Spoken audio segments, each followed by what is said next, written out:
Election लड़ने जा रहे हैं, आपके भाई हैं फैसल अमीन खान गड्ढापुर साहब, जो कि साबिक सूबाई वजीर भी रह चुके हैं। तो उनके मद्दे मुकाबले मौलाना ज़िया और रहमान साहब निकले। तो उन्होंने चैलेंज भी किया है कि वो जो धांधली से जीत के आए हैं, वो बेशर्मो, कुछ शर्म कर लो, कुछ हया कर लो। अपने आप को तुम, कोई अपने आप को कहता है मुफ्ती हूँ, कोई कहता है मौलाना हूँ, कोई कहता है हजरत।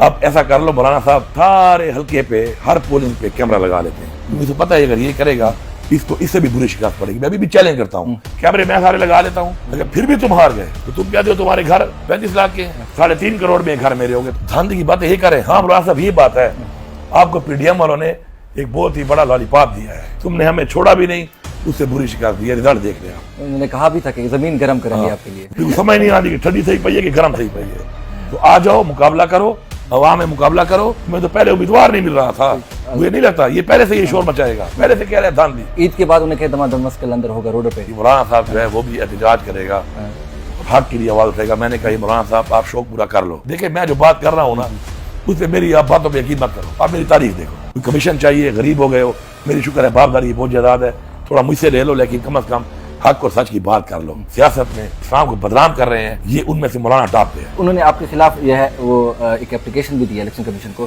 कि इन्होंने अपने एहसास छुपाए हैं। असासे मेरे हैं, पता ही इनको है। मुझे बड़ी खुशी है इस बात में। आपने मेरे पे इंक्वायरी की, मैं सियासत में आने के बाद 5300 कनाल जमीन बेच चुका हूँ। मौलाना साहब तुम्हारा जो वालिद आया था ना यहाँ पर, या गंगू तेली निजामी, तेरी हैसियत क्या थी, मेरे दादे परदादे की हैसियत क्या थी, ये खान के लोग जानते हैं। मौलाना साहब उधर आप मेरी पार्टी वाले साहब बैठते हो और उनसे कहते हो अली अमीन से मुझे बचाओ, तुम्हारा एक बाप मुफ्ती महमूद था, पता नहीं तुम्हारे और बाप भी हैं जिनके कहने पे तुम्हें काम करते हो। वो फैसल कुंडी भी ने बड़ी बड़ी बातें कर रहा था, अब तुमने कागजात जमा ही नहीं कराया अपने।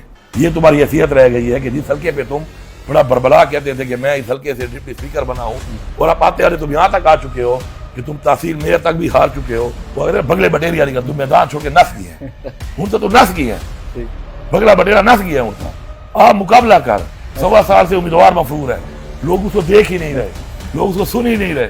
और जब मैं होता तो आप सोचे इनका मैं क्या हाल करता। एक के पास गए, तुम लड़ लो, उसने कहा मैं नहीं लड़ता हूँ, मैं इस वली अमीन को वोट दूंगा, मैं उसके भाई को वोट दूंगा। ज़िया और रहमान साहब आए, पहले आपने वहाँ शौक पूरा किया है, अभी आप यहाँ शौक पूरा कर लें। अब ये भी मौलाना बना हुआ है। ये तो मसला ये है ना, पैदा होते हैं मौलाना के घर में तो मौलाना बन जाते हैं। टांग की तरक्की में सबसे बिसरा डी खान की तरक्की में रुकावट था ये मौलाना, इस टांग की तरक्की में भी रुकावट ये लोग थे। वो मौलाना का बेटा नजर नहीं आ रहा चैलेंज करने के बाद, तुम्हारे कहने पे कैंपेन नहीं करने दी, निशान भी ले लिया। कभी जमीन गर्म है, कभी आसमान गर्म है, मौलाना साहब लगा हुआ है। आप इनको खुद समझ नहीं आ रही कि ठंडे गर्म के लिए सीने खड़े।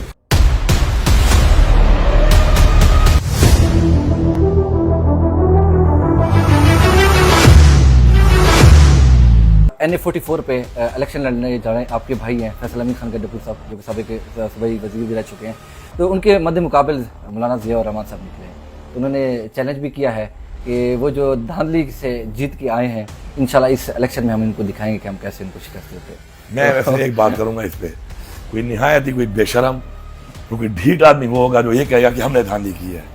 हमें तो 1.25 साल अपने हलकों में क्या अपने घरों में नहीं आने दिया, हमें तो कैंपेन नहीं करने दी, हमारा निशान ले लिया, हमारा लीडर जेल में, हमारी पार्टी को ले लिया, हमारा बल्ला ले लिया, उसके बाद हमारे कागज रिजेक्ट कर दिए, अदालतों से हमारे कागज एक्सेप्ट हुए, हमारे एक एक वर्कर को उठा उठा के इन्होंने टॉर्चर किया, पार्टी छुड़वाई, प्रेस कॉन्फ्रेंसें करवाई, हमें कैंपेन तक नहीं छोड़ा, ना हमारा झंडा छोड़ रहे थे, ना हमारा बैनर छोड़ रहे थे।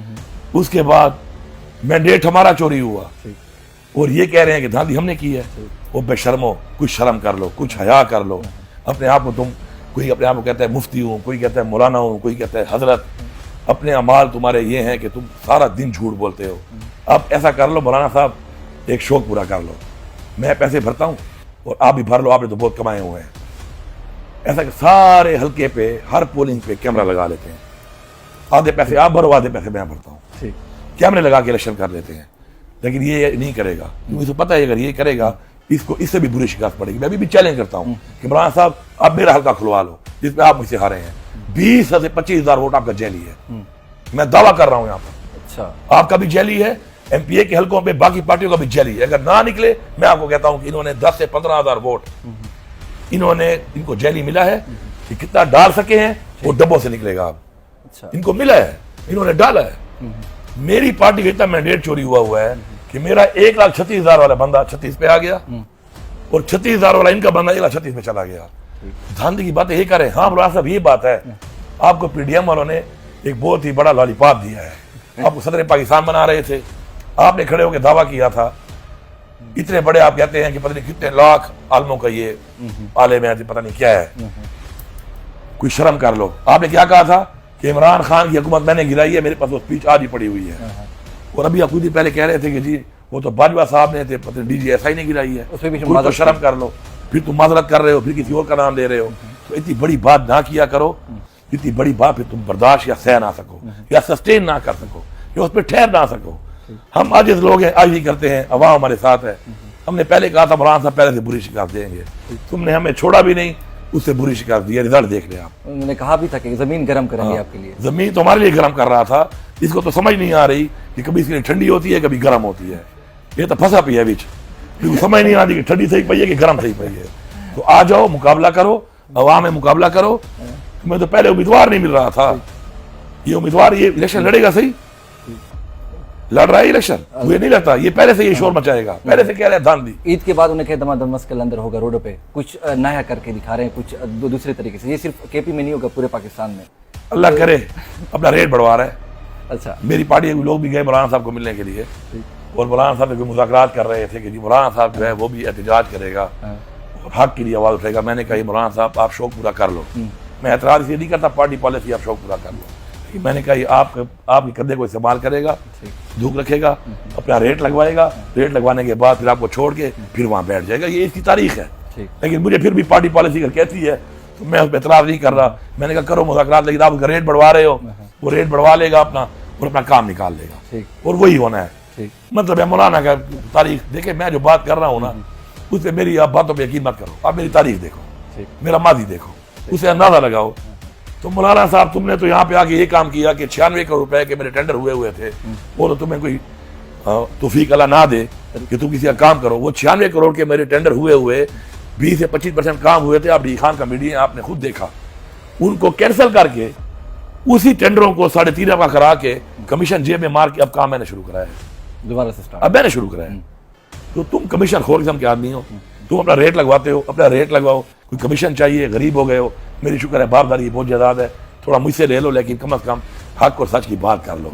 ये रेट लगवा के हमेशा जो तुम बयानात दे रहे हो, पैसे लेकर, कभी डीजल के परमिट लेकर, कभी कमीशन लेकर, पूरा डी खान गवाह है कि इसका बेटा मिनिस्टर बना है। मुझे बताया कि डी खान के एक बंदे को रोजगार दिया है NHA में, आपकी मुसाफिर पोस्टें आई हैं, सारी पोस्टें इसने बेची हैं, इसकी पार्टी के अपने लोगों ने कहा कि इसने बेची है। ठीक, तो बात यह है कि ये जो लोग इस्लाम का नाम इस्तेमाल करके सियासत में इस्लाम को बदनाम कर रहे हैं, ये उनमें से मौलाना टॉप पे है और ये लगा हुआ है इस काम पे।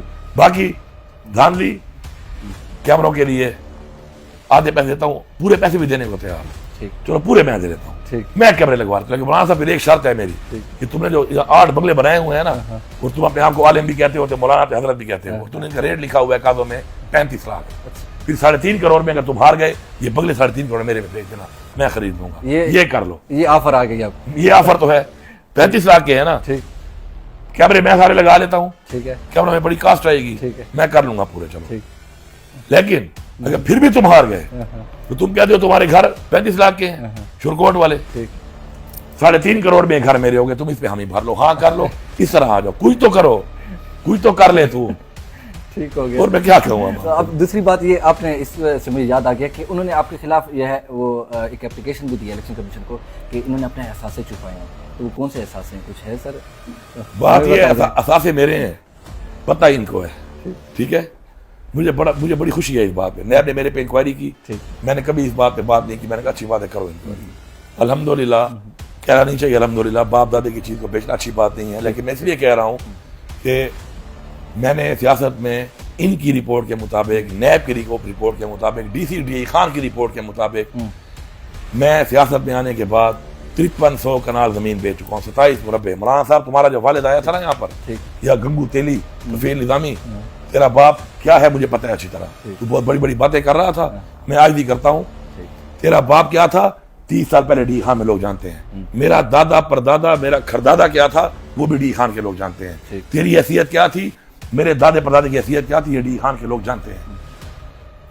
मैंने जितनी जमीन बेची है, जितनी तेरी 7 पुश्तों से तेरी मिला के भी तेरी आज नहीं होगी, इतनी तो मैं बेच चुका हूँ सियासत में आकर, अच्छा और यहाँ रिकॉर्ड है 27 मुरब्बे, ठीक। ठीक है, मैं बेच चुका हूँ, वो रिकॉर्ड है। मैंने कुछ ली है तो अपने नाम पे ली होगी, शुक्र है ले सकता हूँ, हैसियत रखता हूँ, ली है अपने नाम पे ली है। आज इनका रिकॉर्ड चेक कर लो, 13 में मैंने इलेक्शन लड़ा, मेरे साथ चेक कर लो, मेरे नाम पे गाड़ियां थी, मेरे नाम पे थी, 18 में थी, अभी भी हैं, नाम पे रखता हूँ। तुमने तो शो ही नहीं किया गाड़ी अपने नाम पे, ठीक। तू जो गाड़ियां फिरता है तू शो तो कर। मौलाना साहब तू तो शो कर रहा है कि तेरे पास गाड़ी ही नहीं है, तू तो बड़ा गरीब आदमी है। मैं तो शुक्र है लिखता हूँ कि मेरे पास एक गाड़ी है, मैंने खरीदी है और मैं और भी खरीदूंगा, और लिख के बताऊंगा कि भाई ये मेरी गाड़ी है, ये मेरी हैसियत है और मैं ले सकता हूँ, शुक्र है अल्लाह ने मुझे दिया है। तो भाई मेरे खासे भी क्लियर हैं, डिक्लेयर्ड हैं, FBR में डिक्लेयर्ड हैं, जैसे कमीशन इक़रादात में डिक्लेयर्ड हैं। ये शौक भी ये पूरा कर लें, ये शो भी पूरा कर लें कि मौलाना साहब उधर आप मेरी पार्टी वाले साहब बैठते हो और उनसे कहते हो कि मैं तुम्हारे साथ चलने को तैयार हूँ, हक की बात करने को तैयार हूँ, अली अमीन से मुझे बचाओ। अच्छा हाँ जी, ये बात हुई है, जाहिर बात है, वरना हमारे साथ बैठे क्या तू कहे कि अली अमीन मुझे कुछ ना कहे, मैं क्या कहूंगा इसको। उधर बैठ के तुम्हें भी दरखास्तें भी कराते हो, जिसे कहने पे तुम कराते हो, मैं उनको भी जानता हूँ। तुम्हारा एक बाप मुफ्ती महमूद था, पता नहीं तुम्हारे और बाप भी हैं जिनके कहने पे तुम्हें काम करते हो, लेकिन मैं ये बातें ज्यादा गहराई में नहीं जाता हूँ, लोग समझते हैं इस बात को, और अगर जो नहीं समझता है फिर वो पोलिंग के दिन रिजल्ट से समझा देता है कि कौन क्या है, कौन क्या है वो बता देता है। वो फैसल कुंडी भी बड़ी बड़ी बातें कर रहा था, फैसल कुंडी साहब इलेक्शन क्यों नहीं लड़ रहे हो, आओ ना, अब तुम फिर भीख की तरह या गवर्नरी या जो है वो मुशीरी स्पेशल असिस्टेंट अवाम के वोट के बगैर ही आओगे, आओ इलेक्शन लड़ो। अब तुमने कागजात जमा ही नहीं कराए अपने, ये तुम्हारी हैसियत रह गई है कि जिस हल्के पे तुम बड़ा बरबला कहते थे कि मैं इस हल्के से डिप्टी स्पीकर बना हूं, आज तुम उस हल्के में बार बार तुम्हारी जमानत जब्त हो रही है, और आप आते आते तुम यहाँ तक आ चुके हो कि तुम तहसील मेयर तक भी हार चुके हो, वहां भी तुम्हारी जमानत जब्त हुई। आज तुम बगले बटेरिया नहीं कर, तुम मैदान छोड़ के नस किए हैं, उनसे तो नस किए हैं, बगला बटेरा नस किया है उनका। आप मुकाबला कर, बातें ना करो, मुकाबला करो। हमारे पास अवाम की ताकत है, इंशाल्लाह अवाम का हमारे ऊपर एतमाद है, हमने अवाम के साथ अवाम के वादे पूरे किए हैं, अवाम की हमारे साथ मोहब्बत है, एक एतमाद का रिश्ता है, मोहब्बत का रिश्ता है, वो कायम और दायम है। और अब तो मतलब है मुझे इतना फख्र है कि मेरी अवाम मतलब मेरे ना होते हुए भी मेरे लिए वोट भी मांगती है और वोट पोल भी करा लेती है। ये तो इतनी बड़ी ब्लेसिंग है मेरे ऊपर कि मैं जितनी भी इनके लिए मेहनत करूँ, जितनी भी इनकी खिदमत करूँ, अब तो मतलब है वो मुझे लगता है कि बहुत कम है, क्योंकि अब उन्होंने वो चीज़ साबित कर दी है जो तारीख में साबित, उम्मीदवार है ही नहीं, 1.25 साल से उम्मीदवार मफरूर है, लोग उसको देख ही नहीं रहे, लोग उसको सुन ही नहीं रहे, उसको छोड़ ही नहीं रही हुकूमत की इलेक्शन लड़ने के लिए, और अवाम फिर भी 96,000 और 50,000। अगर मैं होता तो आप सोचें इनका मैं क्या हाल करता। इसमें धांधली वाले वोट भी शामिल है, इसमें वो सख्ती भी शामिल है, इसमें वो मुजम्मतें भी शामिल हैं, और पार्टी छोड़ के मेरे बंदों को उठा उठा के और पार्टियों में जलसे करवा के पैसों पे वोट खरीदवा के वो भी शामिल है। इस सब के बावजूद ये हाल हुआ है। अब मैं डी खान से दोबारा ना आ सकूं, मेरे पे सूबे की जिम्मेदारी है। अब तो ये मेरे वर्कर शुक्र है कि खुल के कैंपेन करेंगे, पहले तो मेरे वर्कर बेचारे भी छुप के कैंपेन कर रहे थे, तो ये तो छुप के वर्कर की कैंपेन से ऐसा इनका मुंह काला हुआ है। अब खुली कैंपेन में इनका हाल क्या होगा इनको खुद समझ नहीं आ रही, इसलिए आखिरी दिन तक तो ये सोच रहे थे कागजात जमा कराएं ना कराएं, तुम यार लड़ लो, एक के पास गए तुम लड़ लो, उसने कहा मैं नहीं लड़ता हूँ, मैं तो अली अमीन को वोट दूंगा। इनके उम्मीदवार उल्टा मुझे मेरे पास आ रहे हैं, अच्छा। फिर दूसरे के पास गए कि यार आप इलेक्शन लड़ लो, आपको हम टिकट देते हैं। उसने कहा नहीं भाई मैं मुकाबला नहीं कर सकता, मैं तो इस दफा फेस सेविंग के लिए ये करूंगा कि मैं इंशाल्लाह अली अमीन की हिमायत का ऐलान करूंगा, उसके भाई को वोट दूंगा। इनको उम्मीदवार नहीं मिल रहे। अब उम्मीदवार जो आपके सामने आए हैं, ज़ियाउर रहमान साहब आए, पहले आपने वहां शौक पूरा किया है, अभी आप यहाँ शौक पूरा कर लें इंशाल्लाह। पशीन से जिस तरह तुम्हारा भाई पहुंचे वो भी धांधली से, असम्बली का मुंह तो नहीं देखेगा। आपको याद है, आखिरी बात करता हूँ, असम्बली के अंदर एक बड़ी स्पीच चल रही है, अब ये भी मौलाना बना हुआ है। ये तो मसला ये है ना, पैदा होते हैं मौलाना के घर में तो मौलाना बन जाते हैं, ये तो वो वाली बात है, इसका बाप डॉक्टर हो, बेटा पैदा हो उसका नाम रख रहे डॉक्टर, प्रोफेसर हो तो बेटा पैदा हो नाम रख रहे प्रोफेसर। तो इन्होंने काम उठाया हुआ है कि जो भी पैदा होता है वो मौलाना बन जाता है। उसने असम्बली में चैलेंज किया था कि आओ मुझसे मुकाबला करो। मैंने क्या कहा था उसको, इस दफा तू भी असम्बली नहीं आएगा, मैं तेरा टांग का पीछा करूंगा। मैं खुद टांग गया नहीं, मैं खुद टांग गया भी नहीं, और टांग से उसको मैंने हरवा दिया है, ठीक है। उसके बाद से नजर आया दोबारा नजर नहीं है। और मैं आपको यही बता रहा हूँ कि इंशाल्लाह टांग की तरक्की भी आप देखेंगे। टांग की तरक्की में सबसे बिसरा डी खान की तरक्की में रुकावट था ये मौलाना, इस टांग की तरक्की में भी रुकावट ये लोग थे अब तक। अब इंशाल्लाह आप देखेंगे कि इस हुकूमत में टांग तरक्की करेगा, टांग के लोगों ने बड़ी गैरत की है। इन लोगों ने उनको आदी कर दिया था पैसों पर वोट बेचने पे, पूरे पूरे गांव बिकते थे। इधर डी खान ने भी ये काम उन्होंने शुरू किया हुआ है, ठीक। ये वोट खरीदने वाला काम, गाँव में वोट खरीद के लोगों को इस काम पे लगाने वाला काम, जो गलत है निहायत। अब टांग के लोगों ने गैरत कर ली कि यार इस तरीके से तुम्हारे मसले हल नहीं होते। अब टांग लोगों की गैरत को देखकर मैं आपको इंशाल्लाह दिखाऊंगा कि टांग के लोगों को कितने काम होते हैं। इंशाल्लाह टांग में तरक्की होगी, उनके बुनियादी मसाइल भी हल होंगे।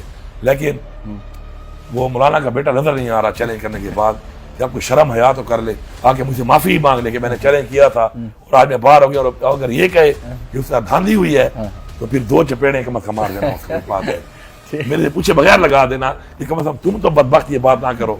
तुम्हारे लिए तो ये धांधली होती रही है, तुम्हारे लिए तो लोगों को पकड़ पकड़ के गिरफ्तार करते रहे हैं, तुम्हारे कहने पे लोगों में पर्चे काटते रहे हैं, तुम्हारे कहने पे कंपेन नहीं करने दी, निशान भी ले लिया।